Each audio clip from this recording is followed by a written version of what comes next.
그의 말씀을 믿는 모든 이들에게 하늘의 영광 비춰주시네. 하나님 말씀으로 아버지 마음으로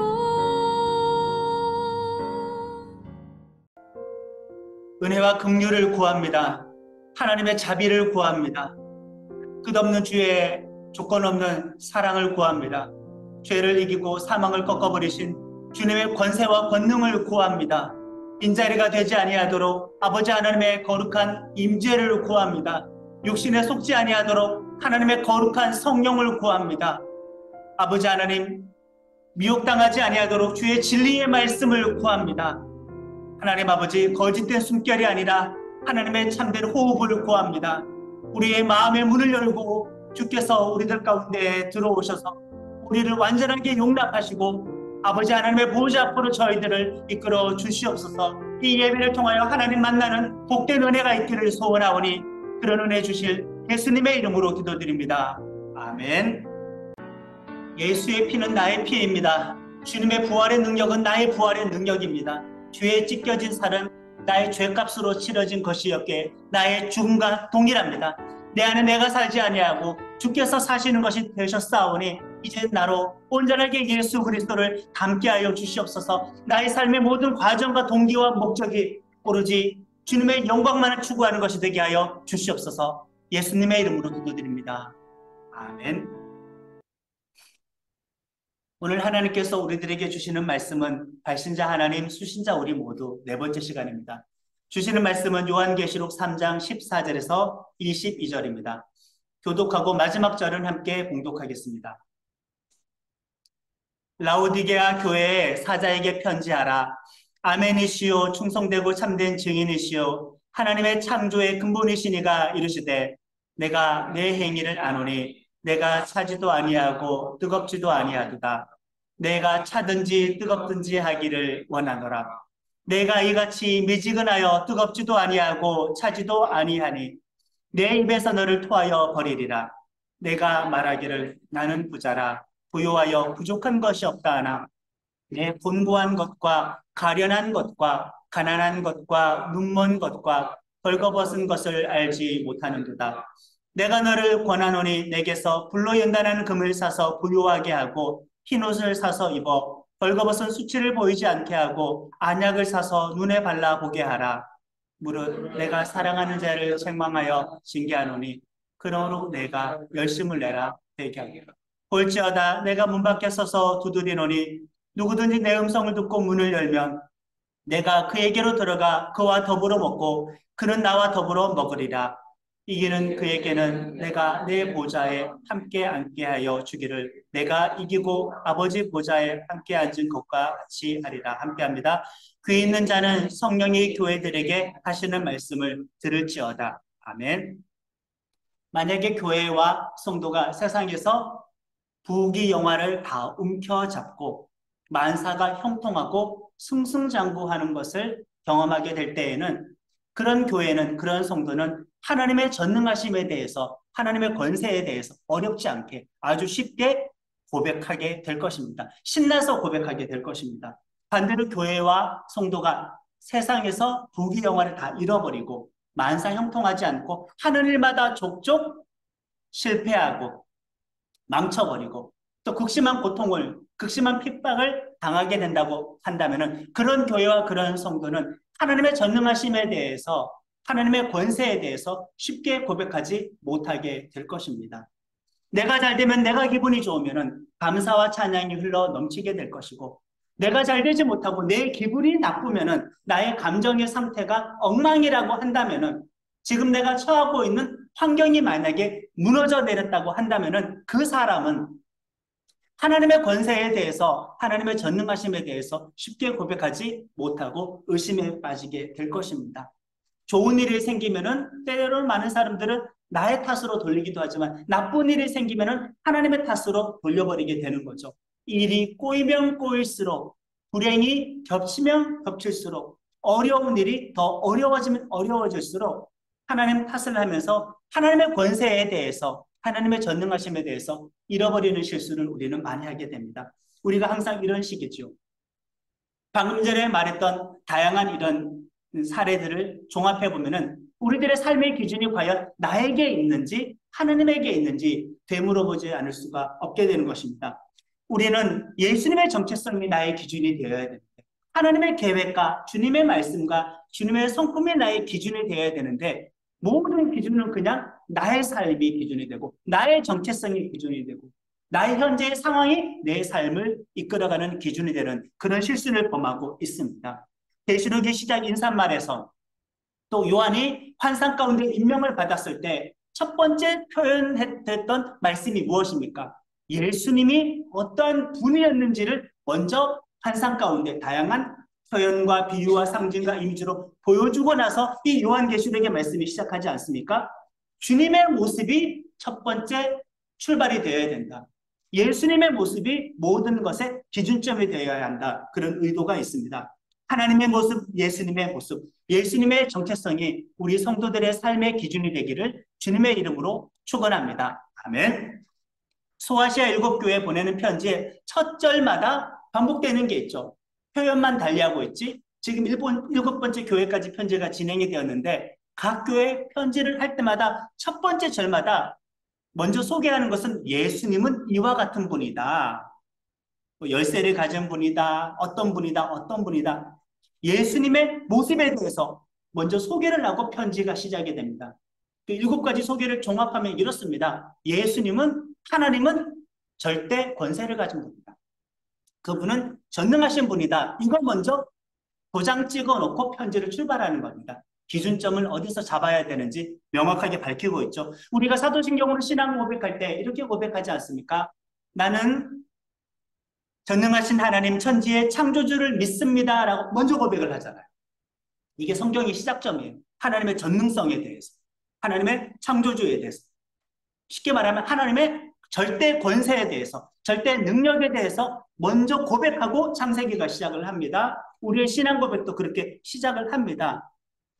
라오디게아 교회에 소개하는 예수님의 모습도 무엇부터 소개하느냐? 하나님의 창조의 근본으로 예수님을 먼저 소개하고 이렇게 들어가는 거죠. 7교회가 다 마찬가지였습니다. 14절의 말씀 다시 한번 읽습니다. 라오디게아 교회의 사자에게 편지하라. 아멘이시오 충성되고 참된 증인이시오 하나님의 창조의 근본이시니가 이르시되라고 예수님의 창조주, 예수님의 절대 권세를 먼저 소개하고 이렇게 시작하죠. 창조주를 왜 소개하셨을까요? 여러분들 절대 권세의 최고점은 무엇이라고 생각하십니까? 절대 권세의 끝판왕은 뭐라고 생각하십니까? 창조주예요. 창조주. 왜냐하면 창조주 한 분 외에는 전부 다 이분께 귀속이 되어 있으니까, 이분께 지배를 받고 있으니까, 창조주 한 분 외에 모조리 모든 존재들은 이 한 분 때문에 만들어진 피조물일 뿐이기 때문에 모든 권세의 끝판왕, 절대 권세의 끝판왕은 창조주라고 할 수가 있습니다. 그 이상의 권세가 있을 수가 없죠. 그 이상이란 단어가 성립하지가 않습니다. 그리고 이 말은 예수님은 창조주 하나님이시다. 이 말은 지금 감정의 영역이 아니에요.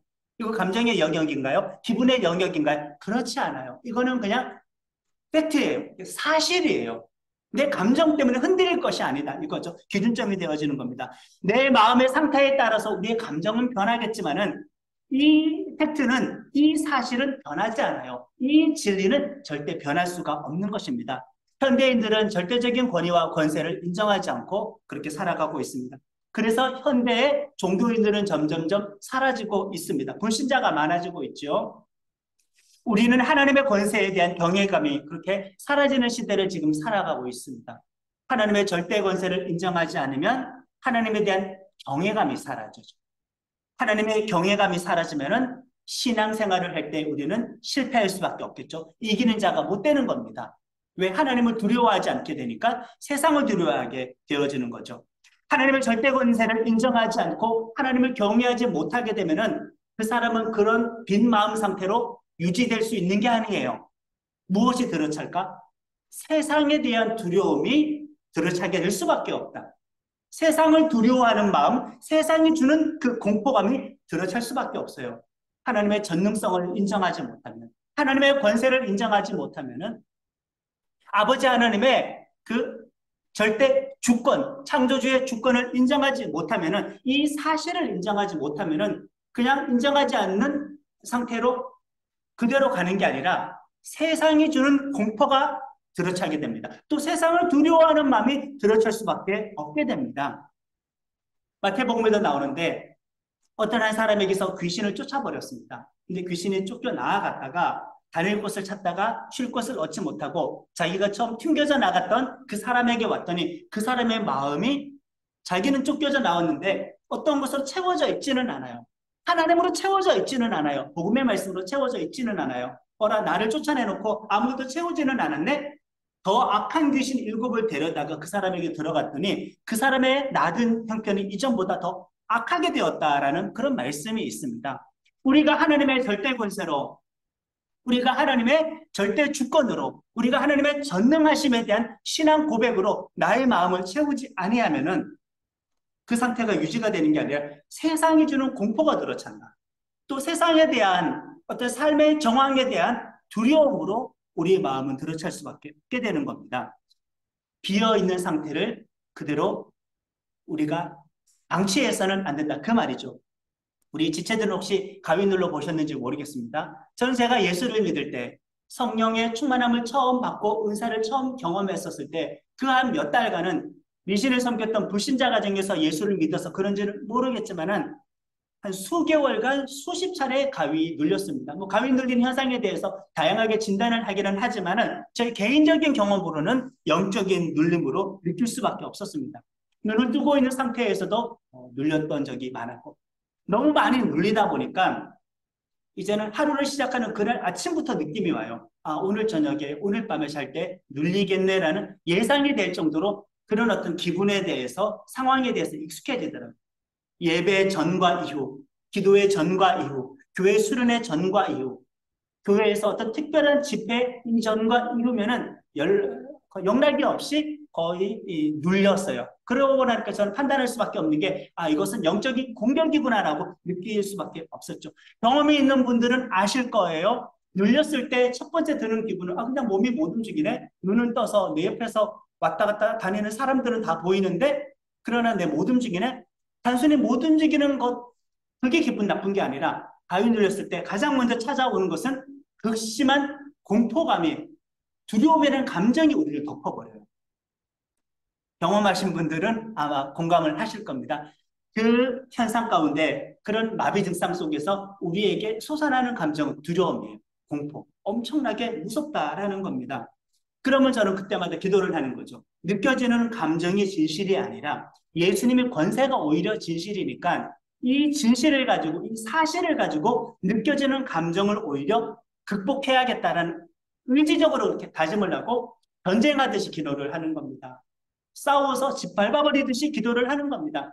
전투하듯이 승리자가 된 입장에서 기도를 하는 겁니다. 그러나 감정은 지금 공포예요. 엄청난 두려움이에요. 이 감정을 진실로 받아들이지 않고 예수님의 권세를 진실로 받아들여서 이 사실을 가지고, 이 진실을 가지고 거짓된 공포를 이겨내려고 그렇게 기도로 싸우는 거죠. 이것은 다양한 상황에도 적용할 수가 있습니다. 성도들은 상황이 진실인가요? 예수님의 전능성, 예수님의 절대 권세가 진실인가요? 무엇이 진실이고 진리인가? 질병을 고치는 상황에도 적용할 수가 있어요. 드러난 질병의 현상을 보는 것보다 주께서 고쳐주실 것이라는 믿음을 가지고 나타나는 질병의 증상을 믿음의 눈으로 뛰어넘게 될 때 치유의 역사가 일어나기도 하는 것입니다. 예수님의 권세를 계속 선포해서 기도하는 거죠. 하나의 일하이지만은 이 말씀을 드리는 것은 예수님의 권세가 기준이다. 내 감정이 기준이 아니다. 하나님의 전능성이 기준이다. 나의 상황이 기준이 아니다. 이 말인 겁니다.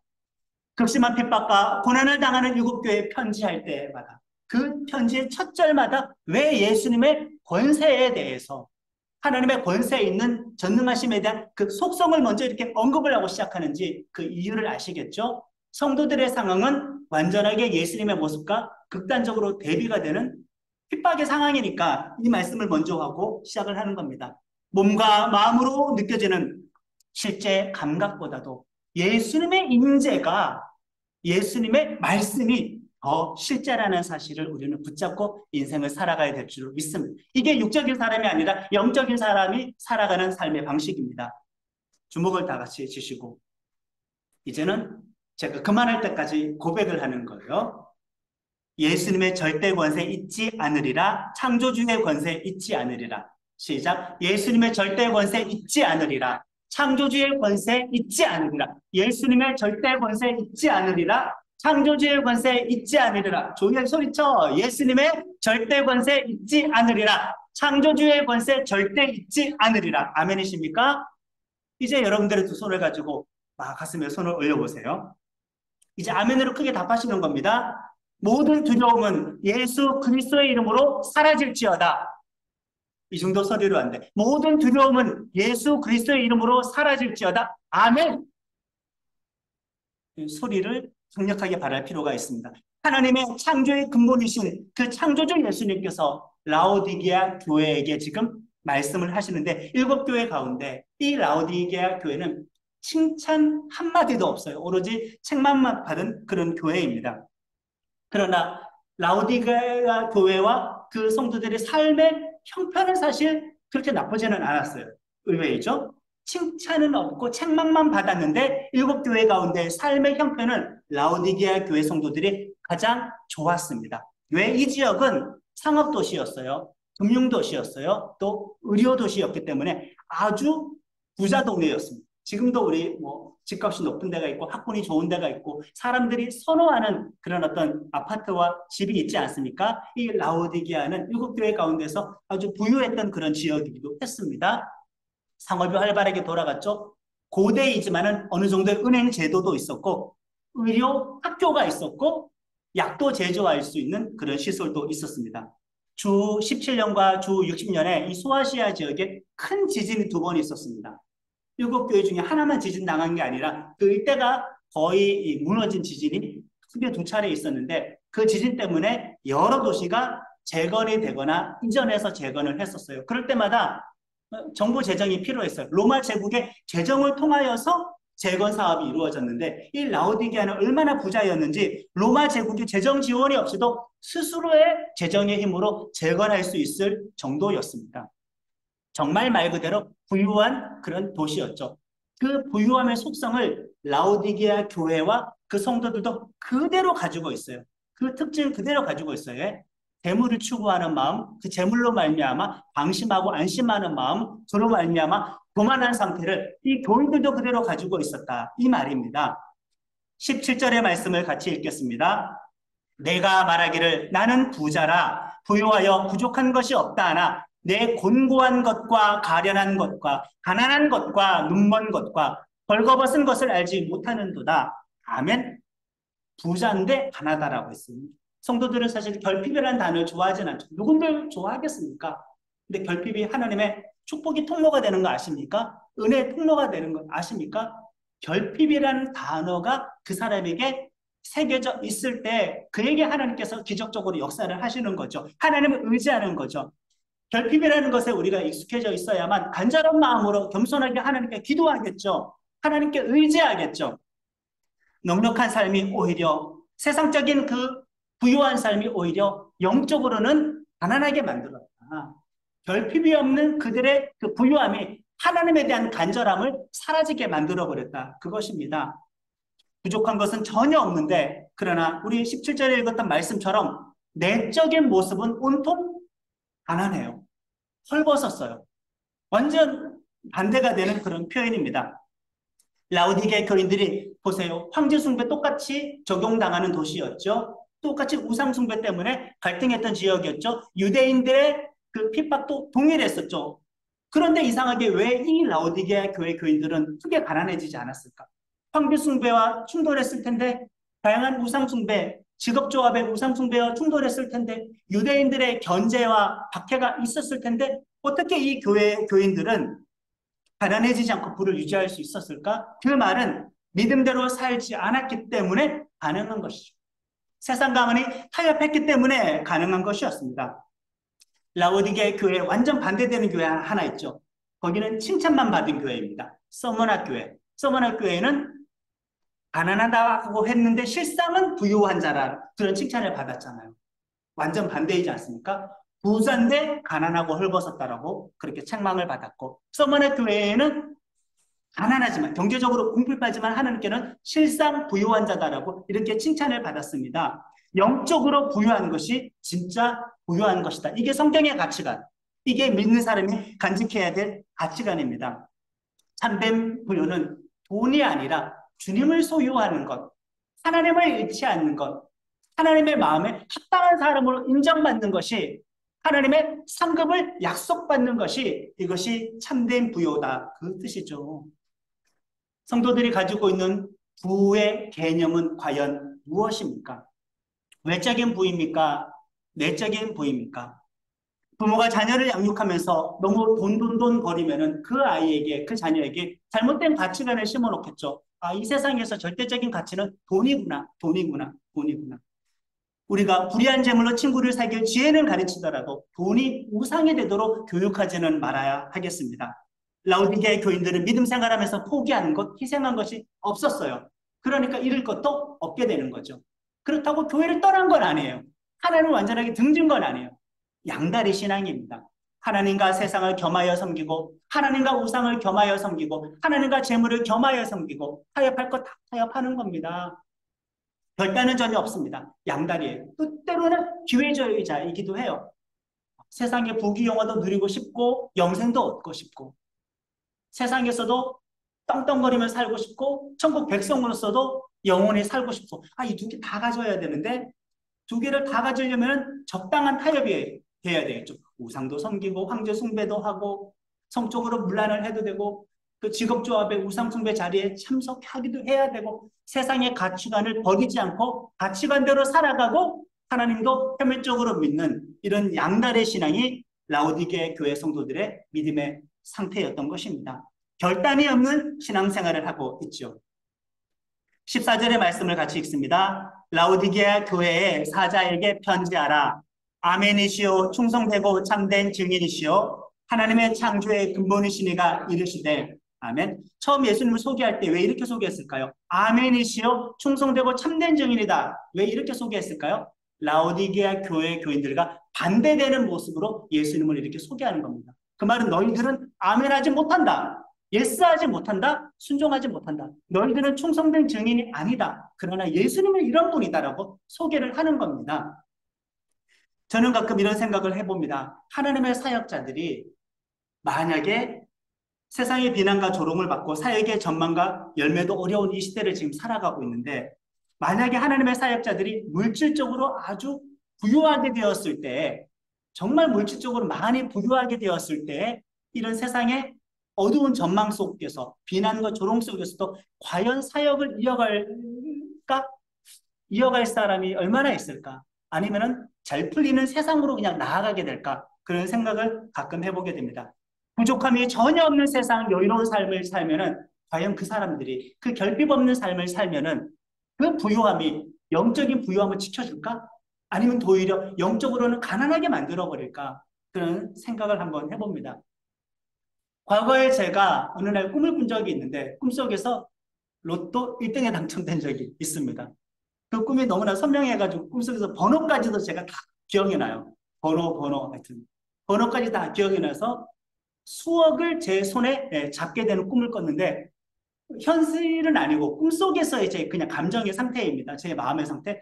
수억이란 돈이 갑자기 제게 생기니까 사역을 위해서 뭔가 비장한 각오, 어떤 열정보다도 약간 그 모든 것들이 풀어 헤쳐지는, 느슨해지는 그런 느낌 있지 않습니까?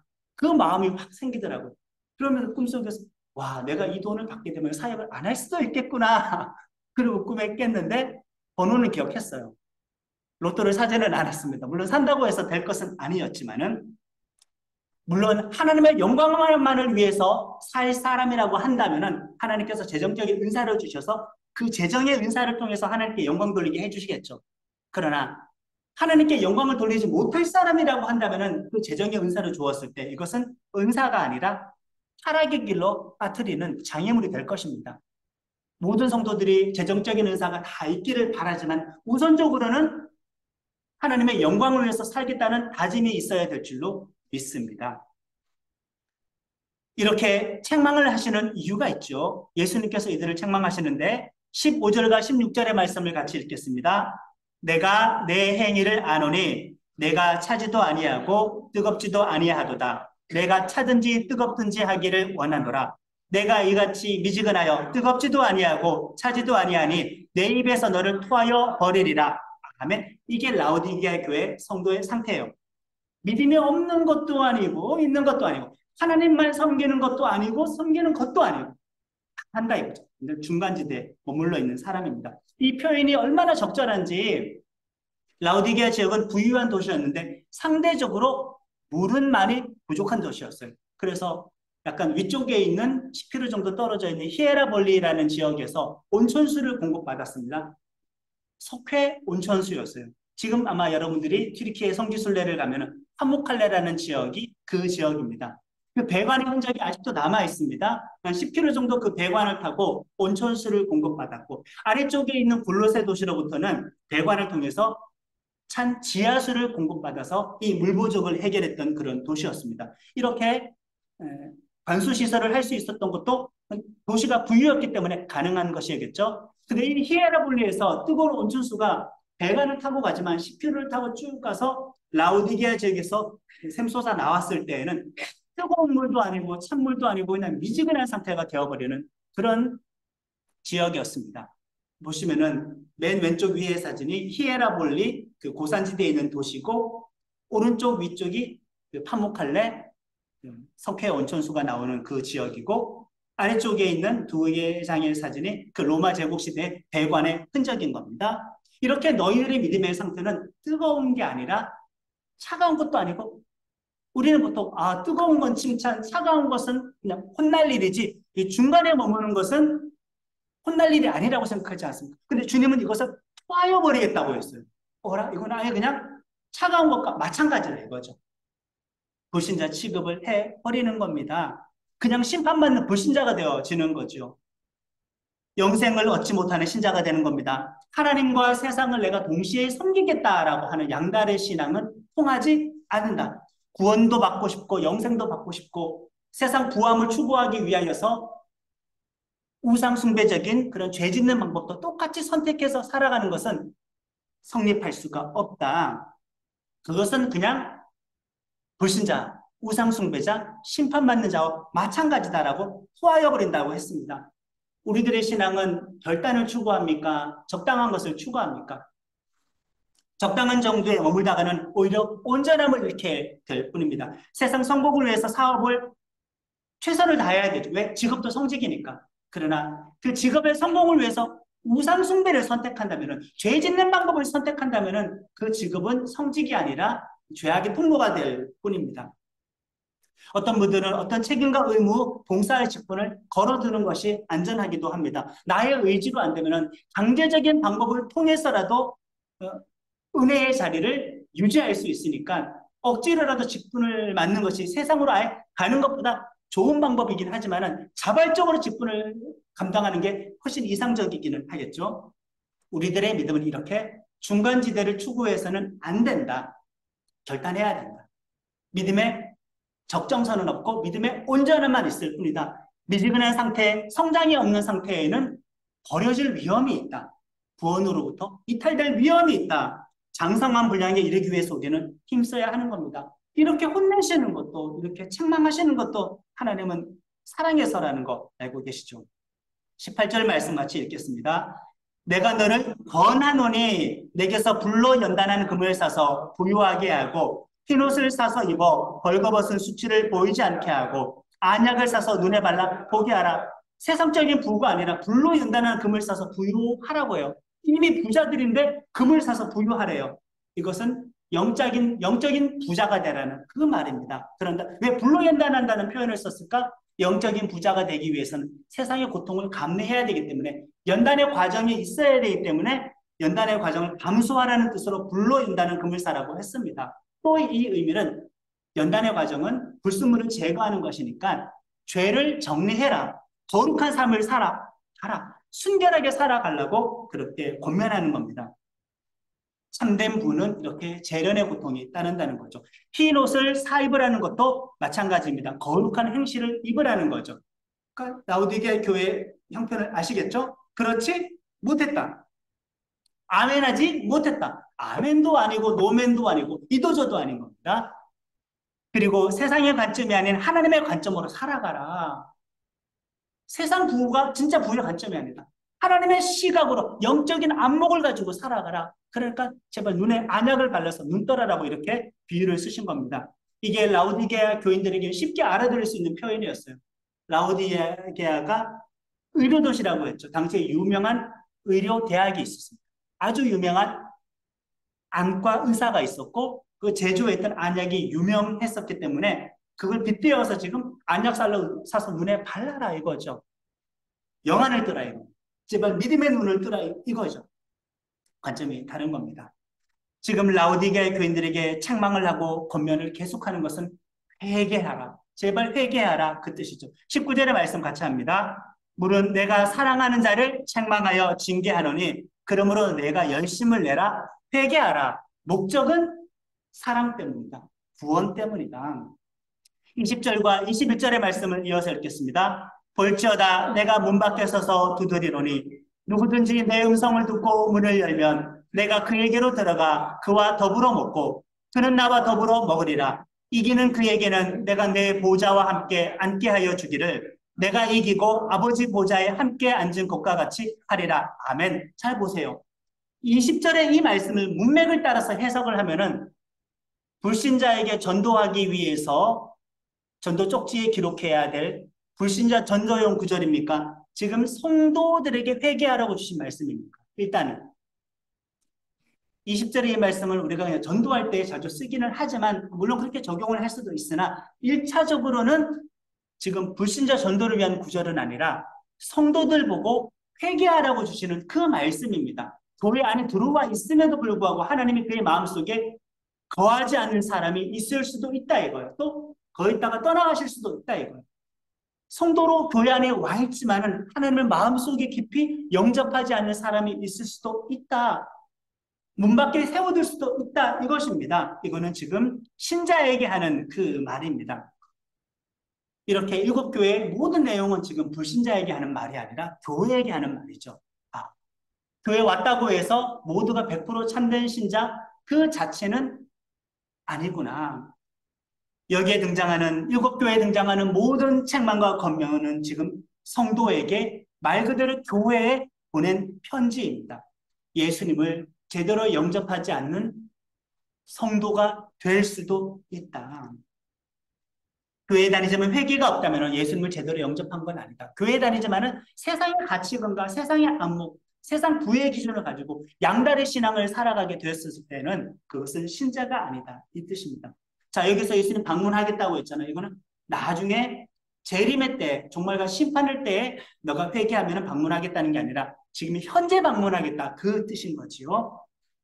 식사를 한다라는 의미는 교제의 의미가 있지 않습니까? 내가 너와 더불어 먹겠다. 교제하겠다. 우리가 성찬식을 조금 전에도 했고 매주 하고 있습니다. 우리는 예수님과 이렇게 교제를 하고 있는 자입니다. 책망만 하신 것이 아니라 이기는 자가 되면은 믿음으로 너희들이 승리하면은 큰 상급도 약속을 해 주셨습니다. 하나님께서 앉게 될 그 보좌, 예수님께서 앉게 될 그 보좌와 같은 영광의 자리에 이 성도들을 앉게 해 주시겠다고 하셨으니 세상의 부요함이 과연 영광의 보좌에 비해서 비할 바가 될까요? 세상에서 부귀영화 누리는 것이 세상에서 값진 그 금은 부활을 얻게 되는 것이 지금 이기는 자가 얻게 될 하나님의 보좌에 함께하는 이 상급에 과연 비할 바가 될까요? 무엇이 진정한 가치인가? 무엇이 진정한 부인가? 우리는 한번 생각해 봐야 하겠습니다. 결단이 없는 어중간한 신앙생활을, 어중간한 믿음을 청산합시다. 세상의 부유함보다 영적인 부함을 추구합시다. 거룩하고 순결하고 신실한 삶으로 흰 옷을 입은 성도가 됩시다. 세상의 관점이 아닌 하나님의 관점으로 삶을 살아가는 영안을 뜹시다. 참된 회개로 예수님을 진정 영접하여 예수님과 하나가 되고 영원토록 예수님을 영접한 상태에서 동행할 수 있기를 축복합니다. 마침내 하나님의 보좌와 같은 영광의 자리에 앉게 될 줄로 믿습니다. 이렇게 지금 각 교회마다 편지를 계속 써 보내시면서 첫 절은 예수님의 권세 있는 모습으로 시작을 했다고 하면은 마지막 절은 다 이렇게 마칩니다. 22절 함께 합니다. 귀 있는 자는 성령이 교회들에게 하시는 말씀을 들을지어다. 이 말씀으로 맞춰요. 예수님의 말씀이라고 하면 자꾸 예수님의 인간 예수님이라고 오해할 수가 있으니까 예수님은 하나님이다. 삼위일체니까. 예수님의 말씀은 성령의 음성이다. 곧 하나님의 말씀이다. 이 뜻이죠. 귀 있는 자는 성령이 교회에 하시는 말씀을 들으라고 매번 반복을 했으니 7번 반복한 겁니다. 귀 없는 사람이 있나요? 귀가 다 있잖아요. 그 말은 모든 성도들은 다 들어야 되는 그 내용이죠. 7교회에 주신 이 말씀은 일단은 불신자가 아니라 오늘 교회에 주시는 말씀입니다. 곧 나에게 주신 개인적인 편지이기 때문에 나에게 적용이 안 되는 말씀은 하나도 없어요. 걸리지 않을 말씀이 하나도 없어요. 개인적인 편지로 날 향한 사랑의 채찍으로 음성으로 우리는 이 7개의 편지를 받아야 할 줄로 믿습니다. 이렇게 경고를 하는데도 불구하고 듣지 않으면 귀가 없는 것이죠. 있어도 쓸모없는 귀입니다. 권세자 예수님께서 주시는 말씀을 받읍시다. 예수님의 권세를 인정하십시다. 성령께서 하시는 말씀을 들읍시다. 이어서 주신 말씀 붙잡고 결단의 기도 드리겠습니다. 하나님 아버지, 난 참 나의 가치관을 가지고 내 경험과 지식을 가지고 내가 옳다 생각하는 그것을 가지고 나는 나를 기준으로 잡고 인생을 살아가고 세상과 상황에 대해서 판단을 하고 결정을 하여서 나의 행동 방식들을 만들어가고 이제 그것은 습관이 되어서 말씀대로 살아가는 것을 어렵게 만들어 버렸습니다. 하나님의 정체성이, 하나님의 성품이, 하나님의 인격과 하나님의 속성, 하나님의 인내가 나의 삶의 기준이 되기 원합니다. 예수님의 절대의 권세를, 예수님의 절대의 권세를, 하나님의 전능성, 예수님의 절대의 권세, 우리 기억하고 담대한 믿음으로 살아갈 수 있게 하여 주시옵소서.